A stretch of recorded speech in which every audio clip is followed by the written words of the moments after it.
Hi, welcome to 5 Minutes with Torah with B.I. Rabbi. I'm Rabbi Adam Stein. I never lived in Canada before I moved here almost 4 years ago.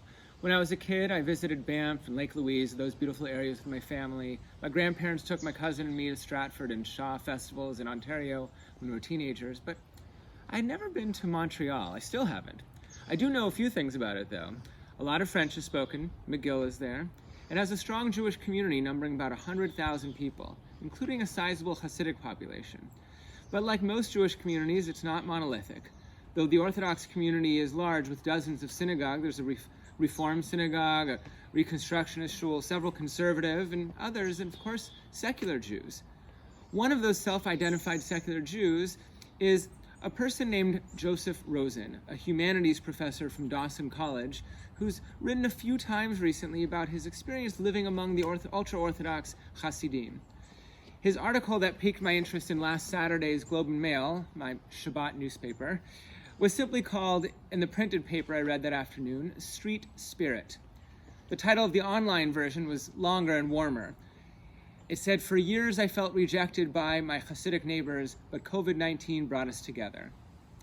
Throughout the pretty lengthy opinion piece, taking up half a page, Rosen describes his ultra-Orthodox neighbors davening on the stoops outside the apartment blocks and duplexes. He says he discovered that the Hasidim have valuable lessons to teach us seculars about what it means for a community to reconnect in a COVID-19 world. He observes them from his own stoop on the sidewalk outside his home. He goes for a stroll and sees his male neighbors in traditional Hasidic garb, davening at a social distance, but still within sight and earshot. His first response, Rosen writes, wasn't so romantic.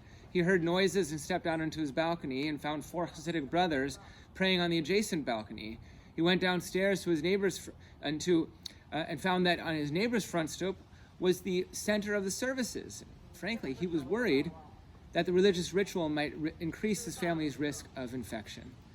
Now, I understand we've all been taking precautions for over 2 months now, and among the leadership of the synagogue, we're having intense discussions about how we'll proceed with our religious rituals and when we gradually do open up. But despite the fear that Mr. Rosen had, his curiosity eventually got the best of him. As much as I enjoy my secular life, he writes, I found myself missing a sense of spiritual connection. He describes the average newspaper reader the talitot and tefillin that his neighbor and son wore. And the article gives a vivid sense of Hasidic davening, but also of the neighborhood and surrounding community and the tensions that arose in recent months, even over the years, but especially recently, even some anti-Semitic rants online and around the neighborhood. Rosen says that we worshipers of the secular indulge in unnecessary COVID-19 risks too. We go for runs in busy parks, we visit people, we hang out, we say happy birthday at the front stoop to a child. The Hasidim might not do some of these things, but they do value praying together, as do we, and the davening and the congregating can be sadly dangerous at the current moment.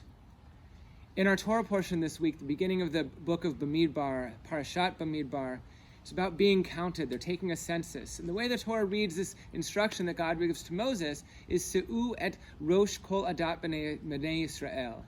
If we translate those words literally into English, it's God telling Moses to lift up the heads of all the congregation of the children of Israel. It's just a euphemism in Hebrew that means to count or take a census. But I think if we look at the words themselves, it can be meaningful. When we lift up someone's head, we make them feel important. We make them feel counted. Especially at this moment, we need to make everyone feel counted, respected, and honored. So when Joseph Rosen, a secular Jew in a neighborhood that's 50% Hasidic, finally decided to join the minyan on a recent Shabbat morning, he put on a tie, a black jacket, and a kippah, which no one working in the public sector in Quebec can wear, by the way. But his neighbors greeted him with surprising but welcoming eyes. Someone whisked out a Sefer Torah from his house as if it were a famous celebrity. They signaled back and forth who would lead the various prayers. And the secular academic and writer was suddenly counted. His head was lifted up, and he said, along with everyone else, Amen. Shabbat Shalom, and I hope you join us this evening for 3 things. Snack and Yak at 5:30 as usual, musical Kabbalat Shabbat, very special one at 6. And all preceded at 5 p.m. by a very, very special Yom Yerushalayim communal gathering featuring Rabbi Infeld and 3 other rabbis, a local synagogue sponsored by a local JNF region. See you there.